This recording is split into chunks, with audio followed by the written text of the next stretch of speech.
بسم اللہ الرحمن الرحیم ولا تقولوا لمن يقتل في سبيل الله اموات بل احياء ولكن لا تشعرون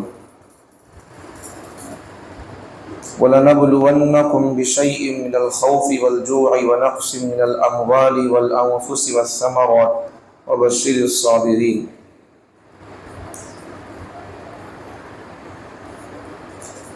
جو لوگ اللہ کے راستے میں جنگ اور جہاد میں قتل کیے جائیں انہیں تم مردہ نہ کہو بلکہ وہ زندہ ہیں، ان کی زندگی کا تمہیں احساس نہیں ہے۔ اللہ تعالیٰ تمہیں ضرور آزمائے گا، کبھی خوف کے ذریعے، کبھی بھوک کے ذریعے، کبھی مال میں کمی کر کے، کبھی جانوں میں کمی کر کے، اور کبھی پھلوں میں کمی کر کے۔ صبر کرنے والے لوگوں کے لیے خوشخبری سنا دیجیے۔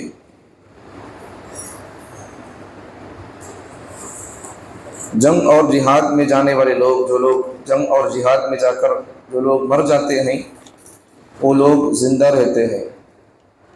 اب اللہ تعالیٰ ان کے گناہوں کو معاف کر دیتے ہیں۔ حدیث میں نبی صلی اللہ علیہ وسلم فرماتے ہیں یغفر للشہید کل ذنب الا الدین، شہید کے سب گناہ معاف ہوں گے سوائے قرض کے۔ قرض یہ بندوں کا حق ہے۔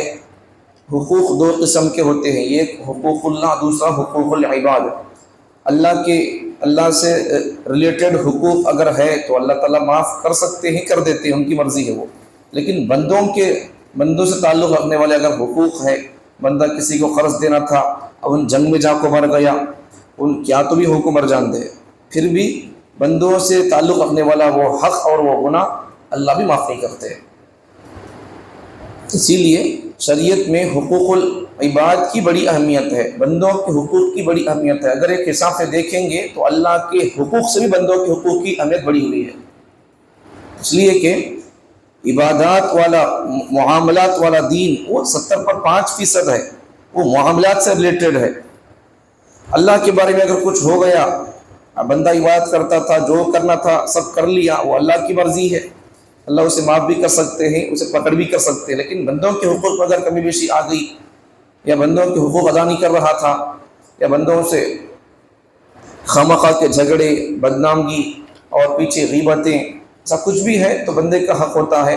تو جب تک جس کی غیبت کیا ہے ان معاف نہیں کرتا تو پھر اللہ بھی معافی کرتے ہیں اسے۔ تو اللہ بھی فرماتے ہیں اگر کسی کے قرض پیسے ڈبا دے کر جا کو جنگ میں مر گیا، جب بھی اللہ اس کو معاف نہیں کریں گے، تب کیونکہ اس کا حق ان لے کر مر گیا ہے۔ تو نبی صلی اللہ علیہ وسلم فرماتے ہیں یغفر للشہید کل ذنب الا الدین، شہید کا ہر گناہ معاف ہے سوائے قرض کے۔ قرض کا گناہ وہ جنگ میں جا کر مر جائے تب بھی معاف نہیں ہوگا۔ آگے اب شہید ہونے والا کون ہے؟ شہید کسے کہیں گے؟ کیا ملک کے لیے مرنے والا بھی شہید ہے؟ اسے بھی شہید کا درجہ دیں گے ہم؟ کیا کہیں گے اسے؟ جنگ میں جانے والے لوگوں کی نیت کیسی ہوتی ہے اور شہید کسے کہا جائے گا؟ آگے اللہ نبی صلی اللہ علیہ وسلم حدیثوں کی روشنی میں فرماتے ہیں، اب یہ جو آیت ہے وَلَا تَقُولُوا لِمَن يُقْتَلُ فِي سَبِيلِ اللَّهِ أَمْوَاتٍ کی، یہ غزوہ بدر میں 14 صحابہ شہید ہوئے تھے، 6 مہاجرین میں سے، 8 انصار میں سے۔ تو ان کے بارے میں منافقین نے کہا اور بعض مشرکین نے کہا تھا کہ ان لوگوں نے خامخواہ محمد کی حمایت میں جان گنوا دی ہے، زندگی کے لطف سے محروم ہو گئے، زندگی کے مزے سے وہ لوگ محروم ہو گئے۔ تو ان کے جواب میں اللہ تعالیٰ نے یہ آیت نازل کی ہے کہ تمہیں جو سمجھ رہی نہیں کیا، وہ لوگ جنگ میں جا کر جنگ بدر میں مر گئے، انہوں مرے نہیں۔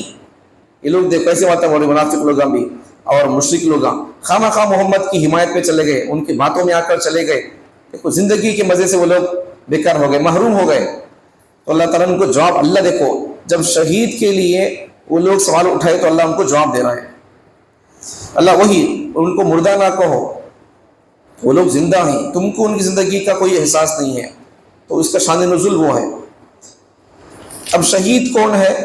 پیغمبر صلی اللہ علیہ وسلم فرماتے ہیں شہید کی نیت کے اعتبار سے، حدیث میں جیسا فرماتے ہیں حضور نے راہ خدا، حضور صلی اللہ علیہ وسلم نے ارشاد فرمایا راہ خدا جنگ اور جہاد میں قتل ہونے کی تمنا کی، حضور صلی اللہ علیہ وسلم نے تمنا کی ہے۔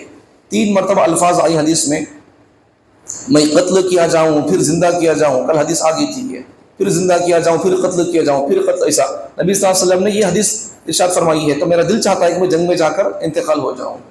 تو نبی کا مرتبہ وفات اور شہادت کی ہی موت ہے نبی کی، زہر دے کر مار دیا گیا تھا، تو زہر دے کر مار دیا گیا تو وہ موت بھی شہید کی ہوتی ہے۔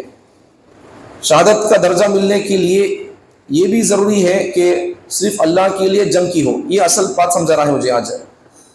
جنگ اور جہاد میں جا کر تو مر گیا بندہ، الگ الگ نیتیں، الگ الگ قسمیں ہوتی ہیں لوگوں کی، لیکن بندے کی نیت کیا تھی؟ لوگ مجھے بڑا پہلوان بولنا بول کر مر گیا، بڑا بہادر تھا، دلیر تھا، ایسا بول کر بولنا لوگ مجھے بول کر مر گیا، تو پھر اس کو شہید نہیں کہیں گے اسے۔ نیت بھی شہادت کا درجہ ملنے کے لیے یہ بھی ضروری ہے کہ صرف اللہ کے لیے جنگ کی ہو۔ میں بڑا پالے گاڑ کو دکھانے واسطے نہیں، میں میرے اللہ کو دکھا رہا ہوں، میری طاقت، میرے دشمن کو میں دکھا رہا ہوں، یہ دشمن کو نمٹانا ہے۔ نمٹا رہا ہے کہ دشمن کو خدا کو خوش کرنے کے لیے، خدا کا کلمہ بلند کرنے کے لیے، حق کو غالب کرنے کے لیے، باطل کو ختم کرنے کے لیے، انصاف قائم کرنے کے لیے، مظلوم کا ساتھ دینے کے لیے۔ اگر یہ نیت ہے تو پھر اچھی بات ہے، ورنہ میری بہادری دکھانے کے لیے اگر وہ بندہ لڑتا ہے تو اسے شہید نہیں کہا جائے گا۔ حضرت ابو موسیٰ اشعری رضی اللہ عنہ نے ان سے عرض کیا گیا، ایک شخص غنیمت کے لیے جنگ کرتا ہے، دیکھو اس حدیث میں شہید کے لیے دیکھو کتنی عجیب بات ہے، ایک شخص غنیمت کا مال جمع کرنے کے لیے جنگ کرتا ہے، جنگ جیتیں گے تو پھر کافروں کا مال ہم کو ملے گا، کافروں کا مال لوٹنے کے لیے، جمع کرنے کے لیے لڑتا ہے۔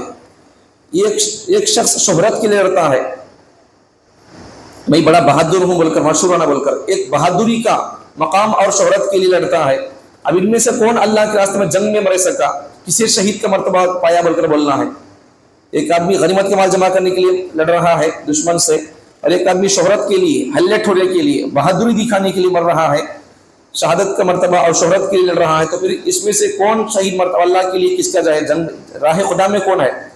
ان میں کون راہ خدا میں ہے؟ پوچھا گیا حضرت ابو موسیٰ اشعری رضی اللہ عنہ سے، تو انہوں نے جواب میں فرمایا، جو اللہ کے لیے جنگ کرے، اس کا کلمہ بلند کرنے کے لیے، اللہ کا کلمہ بلند کرنے کے لیے، وہ راہ خدا میں ہے۔ اس کے علاوہ بہادری دکھانے کے لیے یا مشہور ہونے کے لیے، تو پھر اس کے لیے وہ شہید کا درجہ اور صحیح کا مقام پانے والا نہیں کہیں گے اسے۔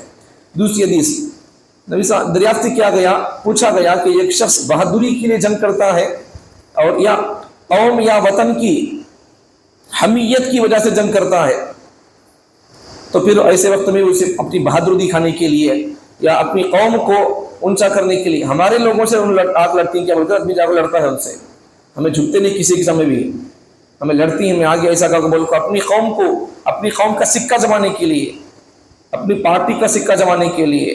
تو پھر اگر ایسا اگر اس نیت سے بھی لڑتا ہے، ہماری جمعیت آگے آ جانا، ہماری جماعت آگے آ جانا، ہماری تنظیم آگے بڑھنا بول کر، اگر یہ نیت ہے، خدا کی رضا نیت مقصود نہیں ہے، تو پھر قوم یا وطن کی حمیت کی وجہ سے آدمی جنگ کرتا ہے، تو پھر نبی صلی اللہ علیہ وسلم فرماتے ہیں ایک آدمی ریا کے لیے جنگ کرتا ہے، ایک آدمی بہادری کے لیے، ایک آدمی قوم یا اپنی وطن کے لیے لڑتا ہے، ملک کے لیے، ایک آدمی ریاکاری کے لیے، دکھانے کے لیے لوگوں کو لڑتا ہے۔ ان میں سے کون اللہ کے لیے لڑنے والا ہے؟ نبی سے پوچھا گیا کون راہ خدا میں ہے؟ پیغمبر صلی اللہ علیہ وسلم نے فرمایا کلمہ حق بلند ہو، اگر اس کی یہ نیت ہے وہ راہ خدا میں ہے، ورنہ اس کے علاوہ اپنی قوم کے لیے لڑتا ہے، اپنی تنظیم کو آگے بڑھانے کے لیے، وہ لوگ کون ہوتے ہیں؟ ہماری جمعیت کو، ہماری جماعت کو، ہماری تنظیم اور تحریک کو، ہماری پارٹی کو روکنے والے، ہم ان سے مقابلہ کریں گے ہی، جان کو جان لے لیں گے، ہم لڑیں گے ان سے، بول کو جان گواہ کو تو ہماری پارٹی لائیں گے بول کر، تو یہ لڑنے والے اس قسم کی جن سے وہ لوگ، وہ ان کو شہید نہیں کہا جائے گا، وہ راہ حق میں نہیں ہے، راہ خدا میں نہیں ہے، وہ ان کو کچھ ثواب بھی نہیں ملے گا مر کر بھی۔ نیت بھی خدا کی رضا ہو اور خدا کے کلمے کو بلند کرنے کی ہو۔ آگے جس کسی کو راہ خدا میں زخمی کیا گیا تو خون نکلتا ہوا ہوگا، تو وہ اسی حالت میں قیامت کے دن آئے گا۔ اگر جسے جنگ میں دشمن سے لڑتا ہوا وہ بندہ اگر انتقال ہو گیا ہے، شہید ہو گیا، وہ اللہ کے دربار میں جب قیامت کے دن آئے گا تو اس کے جسم سے خون بہتا ہوگا، اسی حالت میں وہ آئے گا، خون بہتا ہوا آئے گا حالت میں۔ اب اس کے خون سے خوشبو نکلتی ہوگی، مشک کی خوشبو ہوگی۔ اللہ ہی کو معلوم ہے کہ کس کو زخمی کیا گیا اور کس میں اخلاص ہے، اللہ کو معلوم ہے۔ اب کون مرنے والا، اس کی نیت کیا تھی؟ اللہ کے لیے لڑکوں مرا ہے، یا پھر دنیا کو دکھانے کے لیے، یا اپنی بہادری دکھانے کے لیے، یا پھر اپنی قوم کا سکہ جمانے کے لیے مرا تھا، وہ اللہ بہتر جانتے ہیں۔ اب دیکھو آگے ایک بات ہے، قومی، وطنی، لسانی صوبائی عصبیت کی وجہ سے قوم کے لیے لڑا بندہ، اپنے وطن کے لیے، ملک کے لیے لڑکوں مر گیا، اپنی زبان کی حفاظت کرنے کے لیے لڑکوں مر گیا، اپنی اسٹیٹ کی حفاظت کے لیے لڑا، اور اپنے خاندان کو بچانے کے لیے لڑکوں مر گیا. یہ سب لڑائیاں ہو رہی ہیں، اللہ کی رضا کہاں رہی؟ ملک کے لیے لڑ رہا ہے تو رضا کہاں رہی؟ زبان کو بچانے کے لیے لڑ رہا ہے تو اس میں اللہ کی رضا کہاں رہی؟ پھر ان میں جو مارا جائے تو اس کو شہید بھی کہتے ہیں لوگ، حالانکہ شہید وہی ہے جو اللہ کے لیے لڑا ہو، اسے شہید بولتے ہیں. اس کے علاوہ ایک تو شہید، اب لوگ اس وقت کیا بولتے ہیں، اب تو شہید وطن، شہید قوم کے الفاظ بھی زیادہ زبانوں پر جاری ہیں. اگر کوئی آدمی ملک کے لیے مر گیا، اپنی قوم کے لیے مر گیا، تو لوگ کیا بولتے ہیں اسے؟ ملک شہید وطن، ملک کا شہید ہے یہ، اور شہید قوم، ہماری قوم کے لیے مر گیا سو آدمی ملک، ایسا بولتے رہتے ہیں. حد یہ ہے کہ کافروں، ملحدوں کے لیے بھی یہ الفاظ بولے جاتے ہیں کہ اگر کوئی کافر مر گیا ملک کے تو اسے بھی کیا بولتے ہیں لوگ؟ وہ کافر ہے، اسے ہم شہید کیسا بول سکتے ہیں؟ شہید مسلمان بھی لڑ رہا ہے تو حدیثوں سے کیا پتہ چلا، اگر مسلمان بھی کافروں سے ٹکر لے رہا ہے لیکن نیت اس کی بہادری دکھانے کی ہے، لوگ اسے شہید اور غازی کہیں، پہلوان کہیں، اس کی خود نیت بھی یہ تھی کہ مجھے لوگ پہلوان کہیں، تو پھر اسے شہید نہیں کہہ سکتے.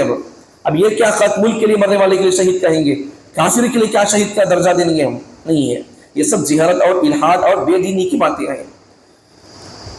اب آگے یہ بات تو ہو گئی. مولانا آگے دوسری آیت، وَلَنَبْلُوَنَّكُمْ بِشَيْءٍ مِّنَ الْخَوْفِ وَالْجُوعِ وَنَقْصٍ مِّنَ الْأَمْوَالِ وَالْأَنفُسِ وَالثَّمَرَاتِ وَبَشِّرِ الصَّابِرِينَ. اللہ تعالیٰ تمہیں ضرور میں ضرور آزمائیں گے. کبھی خوف دے کر اللہ آزماتے ہیں، اللہ تعالیٰ کبھی دشمنوں کا خوف دے کر آزماتے ہیں، اور کبھی اللہ تعالیٰ بھوک دے کر آزماتے ہیں، اور کبھی اللہ تعالیٰ مالوں میں کمی کر کے آزماتے ہیں، کبھی انسانوں کی جان اللہ لے لیتے ہیں، فیملی ممبرز انتقال ہو جاتے ہیں، اللہ آزماتے رہتے ہیں. کیا بولتا میرے بارے میں؟ کفر کی باتیں بولتا ہے، صبر کرتا ہے، اللہ دیکھتے رہتے ہیں. اور ثمرات، اللہ تعالیٰ اس کی پیک میں کمی کر کے اللہ اسے آزماتے ہیں. اب ان سب باتوں میں جو بندہ صبر کرتا ہے، صبر کے ساتھ اپنے دل پر کنٹرول کرتے ہوئے، زبان پر کنٹرول کرتے ہوئے خاموش رہتا ہے، تو پھر اللہ تعالیٰ اسے ثواب دیتے ہیں. ورنہ اگر آدمی زبان کھولتا ہے، اللہ کے اوپر شکایت کرتا ہے، تو پھر اسے ثواب تو ثواب، کبھی کبھار شکایت کرنے سے اللہ کے اوپر آدمی کافر بھی ہو جاتا ہے. تو اس لیے جب آدمی کو مصیبت پہنچے تو آدمی شکایت شکوہ نہیں کرنا ہے. یہ بعض مرتبہ یہ جو آفتیں مصیبتیں آتی ہیں، بعض مرتبہ تو وہ انسان کو آفتیں اور مصیبتیں آزمائش کے لیے آتی ہیں، بعض مرتبہ انسان کے گناہوں کو دھلانے کے لیے آتی ہیں، بعض مرتبہ انسان کو بڑا درجہ دلانے کے لیے آتی ہے، بعض مرتبہ عذاب بن کر آتے ہیں. ابھی ہمارے اوپر آنے والی مصیبتیں، یہ ابھی عذاب کب ہے اور یہ ثواب کب ہے، سمجھنے کے لیے علماء نے، بزرگوں نے ایک نشانی بیان کی ہے. اگر مصیبتوں کے آنے پر نمبر 1 بندہ صبر سے بھی ہے، دل تھام کر ہے، شکوہ شکایت بھی نہیں ہے، ایک بات تو یہ. دوسری بات صبر سے ہے. دوسری بات کیا ہے؟ ہمارے اوپر آئی ہوئی مصیبت وہ آزمائش ہے، امتحان ہے، ثواب ہے یا عذاب ہے، سمجھنے کے لیے. ایک بات تو بندہ صبر کر رہا ہے تو سمجھو کہ وہ آزمائش ہے، اور وہ بندہ آزمائش میں کامیابی ہو رہا ہے. دوسری نشانی تو کیا ہے؟ دوسری نشانی، کل تک اگر بندہ صرف فرائض پر تھا یا فرائض پر بھی نہیں تھا، اب مصیبت ہی آ گئی تو پھر اللہ کی طرف زیادہ رجوع ہو رہا ہے، اللہ کی طرف زیادہ آ رہا ہے، رجوع کر رہا ہے، مسائل کو اللہ کے سامنے پیش کر رہا ہے. اس کی نمازوں کی اس کی میعاد بڑھ گئی ہے، رکعتوں کی تعداد، مطلب نوافل میں بھی زیادہ وقت لگا رہا ہے، تلاوت میں وقت لگا رہا ہے. کل تک 2 رکعت نفل پڑھتا تھا، آج 4 رکعت پڑھ رہا ہے. کل تک قرآن کو صرف چھوتا تھا، آج پڑھ بھی رہا ہے. کل تک پڑھنے کا صرف ارادہ تھا، آج لے کر پڑھ بھی رہا ہے. کل تک پڑھ رہا تھا، آج سمجھ بھی رہا ہے. آج تک سمجھ رہا ہے، کل عمل بھی کر رہا ہے. یہ سمجھو اعمال میں اگر زیادتی ہو رہی ہے کل اور آج کے عمل میں، تو سمجھو کہ اس پر آئی ہوئی حالات وہ اللہ کی طرف سے امتحان ہے، ثواب ہے، اور بندہ اس آزمائش میں کامیاب بھی ہو گیا ہے. ہاں اگر ایسا نہیں سر کا، کل تک فرائض پڑھتا تھا، نوافل پڑھتا تھا، کل تک قرآن کم سے کم چھیتا تھا، سنتا تو تھا کم سے کم، آج شکایت کر رہا ہے الٹا. یہ سب کا ثابت ہے، یہ سب کا ایکو ہے، بیٹھتا تو نہیں ہے، الٹا شکایت کر رہا ہے. اس قسم کے پروگرامز کو ختم کرنے کی بالکل کوشش ہے. بات بالکل خود تو بیٹھتا پڑھتا سنتا نہیں ہے، اعمال سے خود دور ہو رہا ہے، اور بیٹھ کر پڑھنے سننے پڑھانے والوں کو ہی انگلی کر رہا ہے، تو سمجھو کہ وہ بندہ اللہ کے عذاب پہ مبتلا ہو گیا ہے.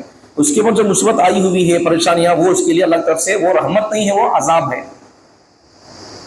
یہ علماء نے بزرگوں نے ایک سمجھنے کے سمجھانے کے لیے ایک پوائنٹ بیان کی ہے۔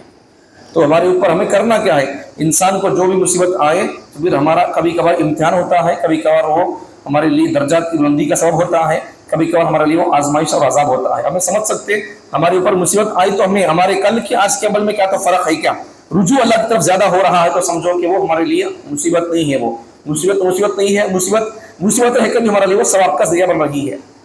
حدیث میں پیغمبر صلی اللہ علیہ وسلم فرماتے ہیں کسی مومن کا معاملہ بڑا عجیب و غریب ہے، اسے اگر تکلیف پہنچتی ہے مصیبت تو پھر صبر کرتا ہے، اگر اسے نعمت ملتی ہے راحت ملتی ہے تو بندہ شکر کرتا ہے، تو بندہ شکر کیا تب بھی جنتی، صبر کیا تب بھی جنتی ہے۔ تو ہم کو یا تو صابر بننا ہے یا تو شاکر بننا ہے، ان دونوں کے علاوہ ہمیں شکوے شکایت کرنے والے نہیں بننا ہے۔ آگے جب انسان کو مصیبتیں آتی ہیں تو پھر انسان زبان پر شکوے شکایت نہیں کرنا ہے۔ مومن کا حال منافق کا حال دیکھو، جب حالات آتے ہیں تو پھر مومن منافق کا حال کیا ہوتا ہے، تو مومن کا حال کیا ہوتا ہے، مومن کا حال تر و تازہ کھیتی سے جیسا ہے، جس کو ہوائیں پہنچتی ہیں پچھاڑتی ہیں، کبھی اس کو سیدھا کرتی ہیں، جب تیز ہوائیں آتی ہیں تو کبھی کبھار کھیتی کو جھکاتی ہیں اٹھاتی، ہوا تیز آتی ہے تو کبھی کبھار جھاڑا کھیتیاں وہ جھکتی رہتی ہیں اڑتی رہتی ہیں، ایسا الٹ پلٹ کرتی رہتی ہیں۔ تو یہ ہوائیں کبھی پچھاڑتی ہیں کبھی اس کو کھیتی کو، تو اس کو سیدھا بھی کرتی، کبھی کبھار اگر کھیت اگر بھینگا ٹینگا ہے تو سیدھا بھی کرتی، کبھی کبھار سیدھے کھیت کو وہ جھکا بھی دیتی ہے۔ مومن کا حال کیسا ہے، یہاں تک کہ موت آ جاتی ہے، مطلب کبھی کبھار اگر وہ ٹیڑھا ہے کھیت تو پھر اسے سیدھا بھی کرتی ہیں ہوائیں۔ تو مومن کا حال بھی وہی ہے کہ حدیث میں نبی صلی اللہ علیہ وسلم فرماتے ہیں مصیبت میں ایمان کو چھوڑ کر جینے سے ایمان پر مرنا بہتر ہے۔ تو اس حدیث کے روشنی میں اگر انسان کو مصیبتیں آ رہی ہیں آ گئی ہیں، اگر وہ بندہ مر رہا ہے، آگے فتنے میں پڑنے کے مقابلے میں اس وقت کا اس کا مرنا بہتر ہے، لیکن وہ فطری موت مرنا بہتر ہے، خودکشی کر کے مرنا بہتر نہیں ہے۔ وہ فتنے میں پڑنے سے موت آ رہی ہے تو پھر وہ اس اللہ کی طرف سے آئی ہوئی موت میں پڑھ کر مرنا بہتر ہے۔ یہاں تک کہ موت آ جاتی ہے انسان کو، حالات آ گئی، پریشانیاں آ گئی، بیماریاں آ گئی، بندہ چلے گیا، اچھی بات ہے، آگے مصیبتوں میں پڑنے سے، ایمان چھوڑنے سے۔ آگے منافق کا حال کیا ہے، سیدھے کھڑے ہوئے درخت صنوبر جیسا ہے کہ جس کو کوئی چیز نہیں پہنچتی، اسے کتنی بھی، صنوبر کا ایک درخت ہے، وہ اسے کتنی بڑی ہوا آئے وہ جھکتا بھی نہیں، وہ ہلتا بھی نہیں۔ اب آخر کار جب ہوائیں تیز ہو جاتی ہیں یہاں تک کہ یک بارگی گر جاتا ہے تو جڑ سے اکھڑ کر گرتا ہے، یہ منافق کا حال ہے۔ مطلب ہے مسلمان کو اگر تر و تازہ حالات ملتی ہے یا اسے جو کچھ بھی مصیبتیں حالات آتی ہیں تو پھر وہ آدمی یا تو اگر اسے حالات پریشانیاں آ گئی وہ مر گیا تو تب بھی ٹھیک ہے، معاملہ اس کا حل ہو گیا، یا پھر مصیبتیں آتی ہیں تو پھر جم کر رہتا ہے صبر کے ساتھ تو تب بھی اس کا معاملہ اچھا ہی ہے۔ لیکن منافق کا حال ایسا نہیں ہے، منافق کیا کرتا ہے، وہ حالات آنے پر وہ زبان پر شکوے شکایت بیان کرتا ہے، تو پھر اسے کتنے بھی حالات آئے ان جھکتا کرتا نہیں، حالات کتنے بھی آئے ان اللہ کے پاس آتا بھی نہیں، اللہ سے بولتا بھی نہیں۔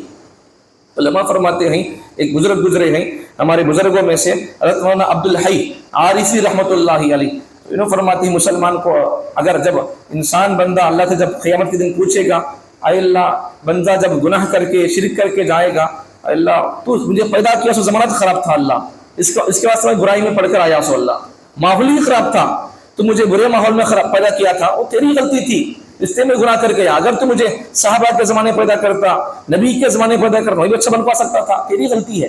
مطلب بیان کر رہا ہوں، اس کا خلاصہ بیان کر رہا ہوں تشریح کے ساتھ۔ اللہ تو مجھے جس زمانے پیدا کیا ہے وہ زمانہ خود پوری فتن تھا، اب میں فتنے سے کیا بچ سکتا ہوں؟ تو اللہ تعالیٰ جب بولتے کرتے کیا بول کر، بندے میں تجھے جس زمانے پیدا کیا وہ زمانہ اگرچہ پر فتن تھا لیکن تو کب تک مجھ سے مانگا کیا با؟ اللہ زمانہ پر فتن ہے، تو میرا ہاتھ پکڑ لے، تو مجھے بچا لے، میرا ایمان کی تو حفاظت کر لے، تو کب تک پوچھے کیا با؟ تو یہ پوچھتا تھا، زمانے کا کنٹرول میرے ہاتھ میں تھا، اگر تو مجھ سے پوچھتا تو میں تیرے لیے تیرے ایمان کو بچانے کے میں انتظامات کر سکتا تھا، تو کب تک پوچھا کیا؟ پوچھا تو نہیں، پھر میں پر شکایت کر رہا ہوں، میں پیدا کروں بول کر خود فتنوں کے دور میں، یہ بات ہوئی ہے۔ تو انسان اپنے حساب سے ایمان کی حفاظت کی وہ خدمت اور وہ اس کا انتظام کرنا چاہیے۔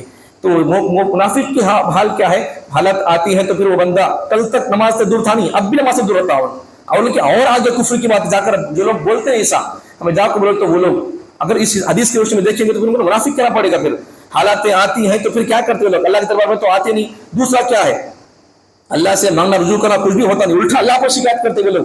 اب ایسا ہوتا کیا ہے، جب بندہ شکایت کرتا اللہ سے ایک دم جڑ سے ختم ہو جاتا ہے، ایمان سے ختم ہو جاتا ہے، پھر یہاں تک کہ ایک بار کی گر جاتا ہے جڑ سنوبر کا درخت، ویسا یہ لوگ بھی شکوہ شکایت کر کے کل تک حالات آئے نہیں آئے تھے اللہ کے پاس آتے رہتے، اب حالات آئے مصیبتیں آئی اب بھی اللہ کے پاس آتے نہیں.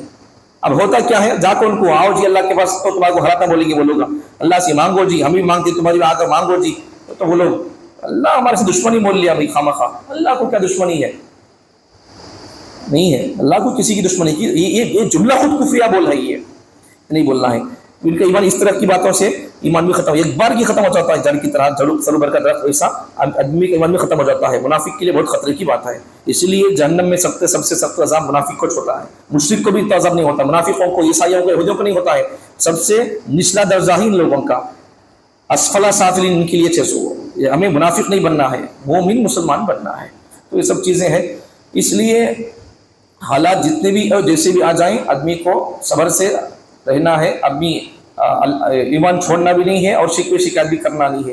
یہ جو لوگ بولتے رہتے ہیں حالات پر کہ بھائی اللہ تعالیٰ ان کو تو یہ دے رہا ہے، حالات اللہ ان کو حکومت دے رہا ہے، اللہ ان کو لیڈرشپ دے رہا ہے، ہمیں اللہ کو مانگتے ہیں، ہمارے کو اللہ کا دیکھتا نہیں ہے بول کر، یہ سب باتیں کیا ہے؟ یہی قرآن حدیث روشنی میں یہی بزرگوں سے سوال کیا جاتا تھا، وہی جواب ان کے لیے وہی ہے کہ بھائی ان کو جو حالات ان پر آئے ہیں تو پھر کیا تمہارے کو ان پر.